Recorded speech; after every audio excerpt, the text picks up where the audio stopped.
Hello, our little Hellhounds. Welcome back to Hellhounds Bedtime Stories.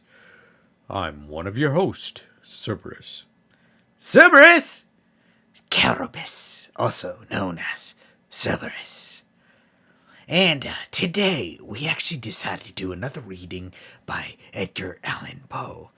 Yeah, it seems like you guys really like Edgar Allan Poe. I could see why. Edgar Allan Poe is a very popular author with poems and short stories. Yeah, I know that, but I'm surprised H.P. Lovecraft didn't do too well for listening. Like, come on! It's H.P. Lovecraft. He pioneered the whole Cthulhian nightmare. You know? That kind of reminds me. I owe Cthulhu like $10 or something like that. Actually, you owe me $10 because I spotted you. I'm actually kind of surprised that Alvin Schwartz didn't do good. Like, we had no listeners on that in comparison to the other two. But, I gotta say, those are kind of books for, like, little children, you know? Well, that's true, unfortunately. But they still had some entertainment value. Yeah, we gotta look at the bright side of things all the time. Coming from you, that's just actually kind of annoying. Anyway, let's just get into the main portion of this video. Or what I say, podcast? What do we call this yet? Because we still haven't gotten the video up and running. I guess you can call it just an audio YouTube video. I guess podcast would do, right? Yeah, I guess just podcast for now. Alright, podcast. Anyway, for the listeners out there, if you have a specific book, a short story, or a poem that you want to be read by us, make sure to leave it down below in the comment section. We want to hear from you. That's right, because, there are a lot of stories out there. But there is a catch with this. That's right. If the book or story is too long, we might have to cut it up into 2 parts. That's right. We actually wanted to read a different story for today, but we found it was too long. However, later on down the line, we might be able to cut it up into 2 different audio sections, A and B, or maybe 3 sections, A, B, and C. So, if you have anything that you want read, make sure to leave it down in the comment sections. We want to hear from you. Anyhow, today we are going to be reading The Black Cat by Edgar Allan Poe. For the most wild yet most homely narrative which I am about to pen, I neither expect nor solicit belief. Mad indeed would I be to expect it, in a case where my very senses reject their own evidence. Yet mad am I not, and very surely do I not dream. But tomorrow I die, and today I would unburthen my soul. My immediate purpose is to place before the world, plainly, succinctly, and without comment, a series of mere household events. And their consequences, these events have terrified, have tortured, have destroyed me. Yet I will not attempt to expunge them. To me they have presented little but horror. To many they will seem less terrible than Baruch's. Hereafter perhaps some intellect may be found which will reduce my phantasma to the commonplace. Some intellect more calm, more logical, and far less excitable than my own, which will perceive in the circumstances I detail with awe nothing more than an ordinary succession of very natural causes and effects. From my infancy I was noted for the docility and humanity of my disposition. My tenderness of heart was even so conspicuous as to make me the jest of my companions. I was especially fond of animals, and was indulged by my parents with a great variety of pets. With these I spent most of my time, and never was so happy as when feeding and caressing them.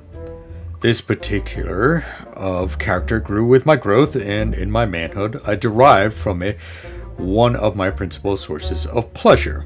To those who have cherished an affection for an faithful and sagacious dog, I need hardly be at the trouble of explaining the nature or the intensity of gratification thus derivable. There is something in the unselfish and self-sacrificing love of a brute which goes directly to the heart of him who has had frequent occasion to test the paltry friendship and gossamer fidelity of mere man. I married early and was happy to find in my wife a disposition not uncongenial with my own. Observing my partiality for domestic pets, she lost no opportunity of procuring those of the most agreeable kind. We had birds, goldfish, a fine dog, rabbits, a small monkey, and a cat. This latter was remarkably large and a beautiful animal, entirely black and sagacious to an astonishing degree. In speaking of his intelligence, my wife, who at heart was not a little tinkered with superstition, made frequent allusion to the ancient popular notion which regarded all black cats as witches in disguise. Not that she was ever serious upon this point, and I mention the matter at all for no better reason that it happens just now to be remembered. Pluto, this was the cat's name, was my favorite pet and playmate. I alone fed him, and he attended me wherever I went about the house. It was even with difficulty that I could prevent him from following me through the streets. Our friendship lasted in this manner for several years, during which my general temperament and character, through the instrumentality of the fiend intemperance, had, I blush to confess it, experienced a radical alteration for the worse. I grew, day by day, more moody, more irritable, more regardless of the feelings of others. I suffered myself to use intemperate language to my at length. I even offered her personal violence. My pets, of course, were made to feel the change in my disposition. I not only neglected, but I ill-used them. For Pluto, however, I still retained sufficient regard to restrain me from maltreating him, as I made no scruple of maltreating the rabbits, the monkey, or even the dog, when by accident or through affection they came in my way. But my disease grew upon me, for what disease is like alcohol? And at length, even Pluto, who was now becoming old and consequently somewhat peevish, even Pluto had began to experience the effects of my ill temper. One night, returning home, much intoxicated from one of my haunts about town, I fancied the cat avoided my presence. I seized him, when in his fright at my violence he inflicted a slight wound upon my hand with his teeth.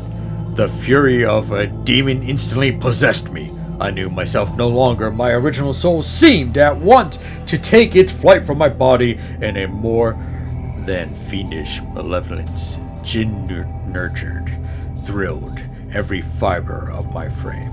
I took from my waistcoat pocket knife and penknife and opened it, grasped the poor beast by the throat, and deliberately cut one of its eyes out from the socket.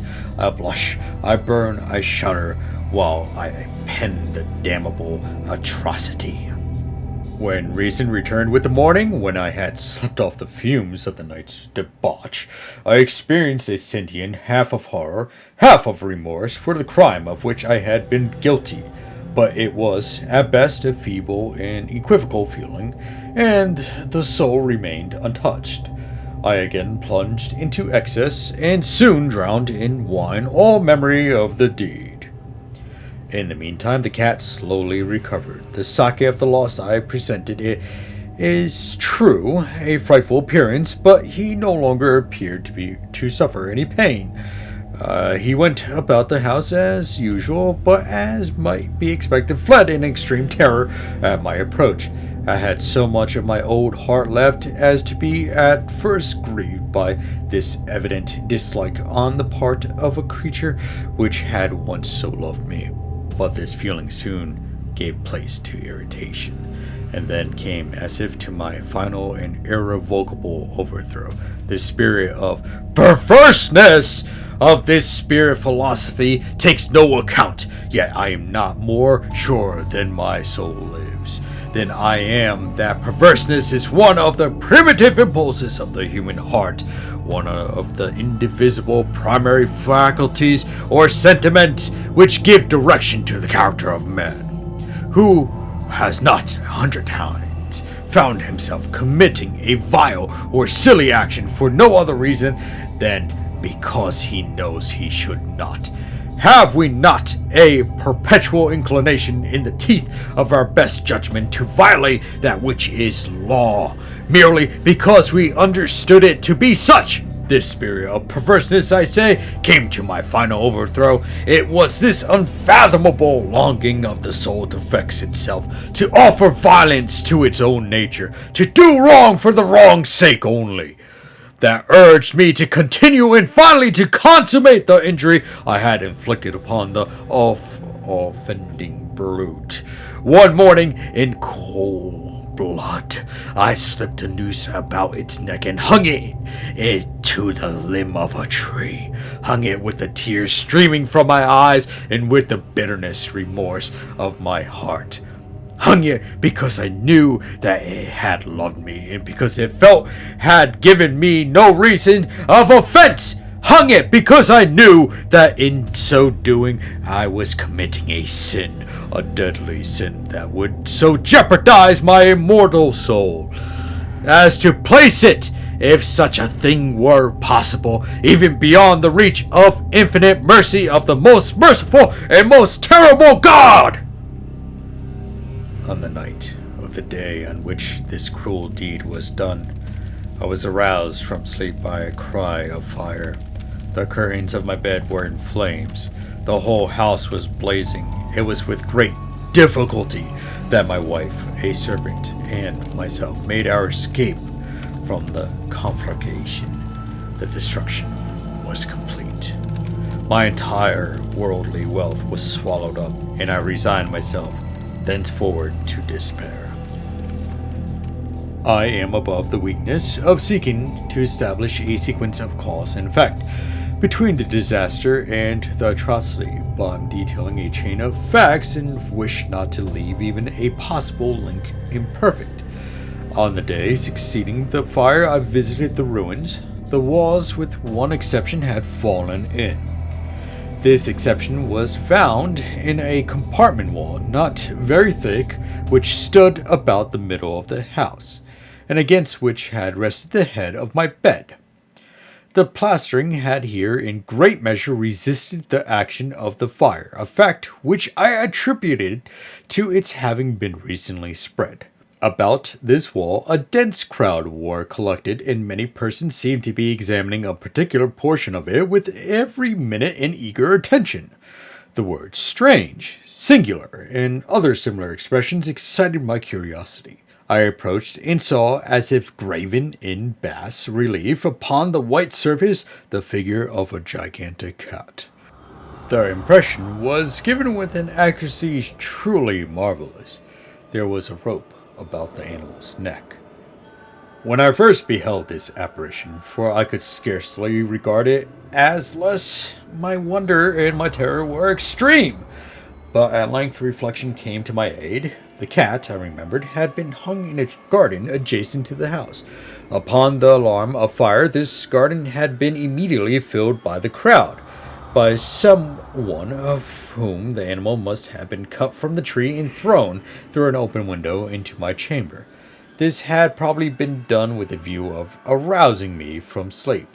The falling of other walls had compressed the victim of my cruelty into the substance of the freshly spread plaster, the lime of which had then, with the flames and the ammonia from the carcass, accomplished the portraiture as I saw it.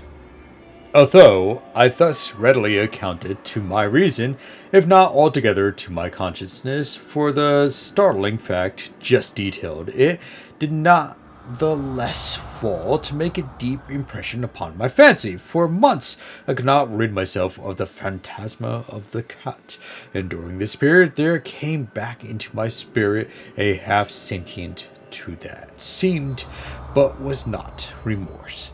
I went so far as to regret the loss of the animal, and to look about me among the vile haunts which I now habitually frequented for another pet of the same species, and of a somewhat similar appearance, with which to supply its place. One night I sat half stupefied in a den of more than infamy. My attention was suddenly drawn to some black object reposing upon the head of one of the immense hogsheads of gin or of rum, which constituted the chief furniture of the apartment. I had been looking steadily at the top of this hogshead for some minutes, and what now caused me surprise was the fact that I had not sooner perceived the object thereupon. I approached it and touched it with my hand. It was a black cat, a very large one, fully as large as Pluto, and closely resembling him in every respect but one. Pluto had not a white hair upon any portion of his body, but this cat had a large, although indefinite, splotch of white covering nearly the whole region of the breast. Upon touching him, he immediately arose, purred loudly, rubbed against my hand, and appeared delighted with my notice. This, then, was the very creature of which I was in search. I at once offered to purchase it of the landlord, but this person made no claim to it, knew nothing of it, had never seen it before. I continued my caresses, and when I prepared to go home, the animal evinced a disposition to accompany me. I permitted it to do so, occasionally stooping and patting it as I proceeded. When I reached the house, it domesticated itself at once and became immediately a great favorite with my wife. For my own part, I soon found a dislike to it arising within me. This was just the reverse of what I had anticipated, but I know not how or why it was. Its evident fondness for myself rather disgusted and annoyed me. By slow degrees, these feelings of disgust and annoyance rose into the bitterness of hatred. I avoided the creature, a certain sense of shame, and the remembrance of my former deed of cruelty preventing me from physically abusing it. I did not, for some weeks, strike or otherwise violently ill use it, but gradually, very gradually, I came to look upon it with unutterable loathing, and to flee silently from its odious presence as from the breath of a pestilence. What added no doubt to my hatred of the beast was the discovery of the morning after I brought it home that, like Pluto, it also had been deprived of one of its eyes. The circumstance, however, only endeared it to my wife, who, as I have already said, possessed in a high degree the humanity of feeling which had once been my distinguishing trait, and the source of many of my simplest and purest pleasures. With my aversion to this cat, however, its partiality for myself seemed to increase. It followed my footsteps with a pertinacity which it would be difficult to make the reader comprehend. Whenever I sat, it would crouch beneath my chair or spring upon my knees, covering me with its loathsome caresses. If I rose to walk, it would get between my feet, and thus nearly throw me down, or, fastening its long and sharp claws in my dress, clamber in this manner to my breast. At such times, although I longed to destroy it with a blow, I was yet withheld from so doing, partially by a memory of my former crime, but chiefly, let me confess it at once, by absolute dread of the beast. This dread was not exactly a dread of physical evil, and yet I should be at a loss how otherwise to define it. I am almost ashamed to own, yes, even in this felon's cell, I am almost ashamed to own, that the terror and horror with which the animal inspired me had been heightened by one of the merest chimeras it would be possible to conceive. My wife had called my attention more than once to the character of the mark of white hair, of which I had spoken, and which constituted the sole visible difference between the strange beast and the one I had destroyed. The reader will remember that this mark, although large, had been originally very indefinite, but by slow degrees nearly imperceptible, and which for a long time my reason struggled to reject as fanciful. It had at length assumed a rigorous distinctiveness of outline. It was now the representation of an object that I shudder to name, and for this above all I loathed and dreaded, and would have rid myself of the monster had I dared. It was now, I say, the image of a hideous and a ghastly thing, of the gallows! O mournful and terrible engine of horror and of crime, of agony and of death! And now was I indeed wretched beyond the wretchedness of a mere humanity, and a brute beast whose fellow I had contemptuously destroyed, a brute beast to work out for me a man fashioned in the image of the high God, so much of insufferable woe. Alas, neither by day nor by night knew I the blessing of rest any more. During the former, the creature left me no moment alone. In the latter, I started hourly from dreams of unutterable fear to find the hot breath of the thing upon my face and its vast weight, an incarnate nightmare that had no power to shake off, incumbent entirely upon my heart. Beneath the pressure of torments such as these, the feeble remnant of the good within me succumbed. Evil thoughts became my sole intimates. The darkest and most evil of thoughts, the moodiness of my usual temper increased to hatred of all things and of all mankind, while, from the sudden, frequent, and ungovernable outbursts of a fury to which I now blindly abandoned myself, my uncomplaining wife, alas, was the most usual and most patient of sufferers. One day she accompanied me upon some household errand into the cellar of the old building which our poverty compelled us to inhabit.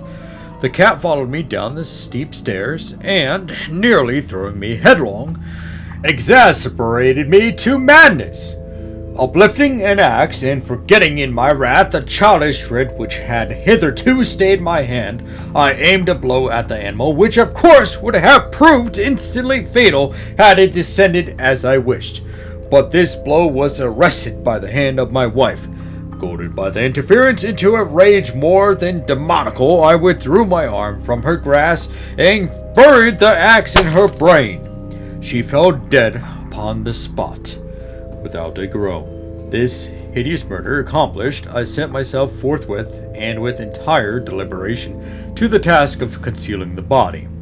I knew that I could not remove it from the house either by day or by night, without the risk of being observed by the neighbors.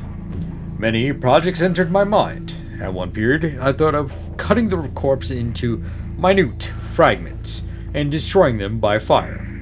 At another, I resolved to dig a grave for it in the floor of the cellar. Again, I deliberated about casting it in the well in the yard, about packing it in a box as if merchandise, with the usual arrangement, and so getting a porter to take it from the house. Finally, I hit upon what I considered a far better expedient than either of these. I determined to wall it up in the cellar, as the monks of the Middle Ages are recorded to have walled up their victims. For a purpose such as this, the cellar was well adapted. Its walls were loosely constructed, and had lately been plastered throughout with a rough plaster, which the dampness of the atmosphere had prevented from hardening. Moreover, in one of the walls was a projection caused by a false chimney, or fireplace, that had been filled up, and made to resemble the rest of the cellar. I made no doubt that I could readily displace the bricks at this point, insert the corpse, and wall the whole up as before, so that no eye could detect anything suspicious. And in this calculation, I was not deceived. By means of a crowbar, I easily dislodged the bricks, and having carefully deposited the body against the inner wall, I propped it in that position while, with little trouble, I relaid the whole structure as it originally stood. Having procured mortar, sand, and hair with every possible precaution, I prepared a plaster which could not be distinguished from the old, and with this I very carefully went over new brickwork. When I had finished, I felt satisfied that all was right.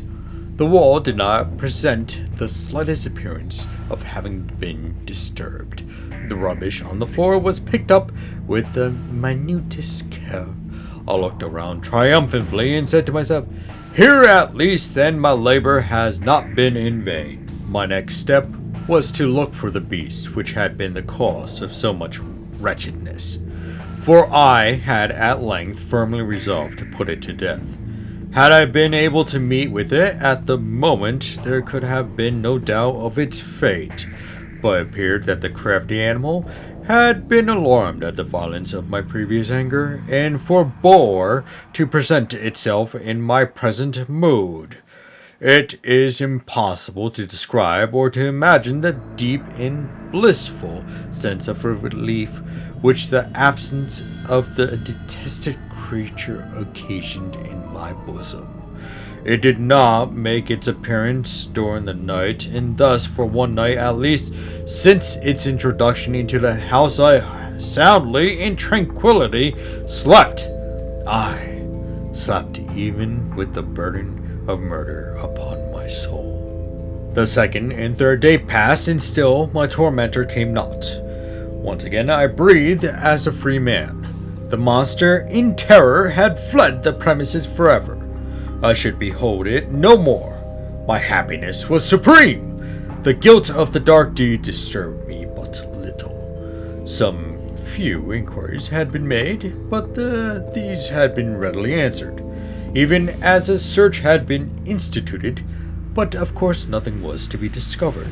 I looked upon my future felicity as secured. Upon the fourth day of the assassination, a party of police came very unexpectedly into the house, and proceeded again to make rigorous investigation of the premises. Secure, however, in the inscrutability of my place of concealment, I felt no embarrassment whatever. The officers bade me accompany them in their search. They left no nook or corner unexplored. At length, for the third or fourth time, they descended into the cellar. I quivered not in a muscle. My heart beat calmly as that of one who slumbers in innocence. I walked the cellar from end to end. I folded my arms upon my bosom and roamed easily to and fro. The police were thoroughly satisfied and prepared to depart. The glee at my heart was too strong to be restrained. I burned to say, if but one word, by way of triumph, and to render doubly sure this assurance of guiltiness. "Gentlemen," I said at last, "as the party ascended the steps, I delight to have allayed your suspicions. I wish you all health and a little more courtesy. By the by, gentlemen, this is a very well constructed house." And the rabbit desired to say something easily. I scarcely knew what I uttered at all. "I may say an excellently well-constructed house. These walls, are you going, gentlemen? These walls are solidly put together, and here, through the mere frenzy of bravado, I rapped heavily with a cane which I held in my hand upon that very portion of the brickwork behind which stood the corpse of the wife of my bosom. But may God shield and deliver me from the fangs of the arch-fiend. No sooner had the reverberation of my blows sunk into silence than I was answered by a voice from within the tomb, by a cry at first muffled and broken, like the sobbing of a child, and then quickly swelling into one long, loud, and continuous scream, utterly anomalous and inhuman, a howling, wailing shriek, half of horror and half of triumph, such as might have arisen only out of hell, conjointly from the throats of the damned in their agony, and the demons exult in the damnation. Of my own thoughts it is folly to speak. Swooning, I staggered to the opposite wall. For one instant the party upon the stairs remained motionless, through extremity of terror and awe. In the next, a dozen stout arms were tolling at the wall. It fell bodily. The corpse, already greatly decayed and clothed with gore, stood erect before the eyes of the spectators. Upon its head, with red extended mouth and solitary eye of fire, sat the hideous beast whose craft had seduced me into murder, and whose informing voice had consigned me to the hangman. I had walled the monster up within the tomb. Now, my little hellhounds, I want to thank you for tuning in today here on Hellhounds Bedtime Stories. And thank you for enjoying the reading of Edgar Allan Poe, The Black Cat. I wish you all a good night and a pleasant dreams.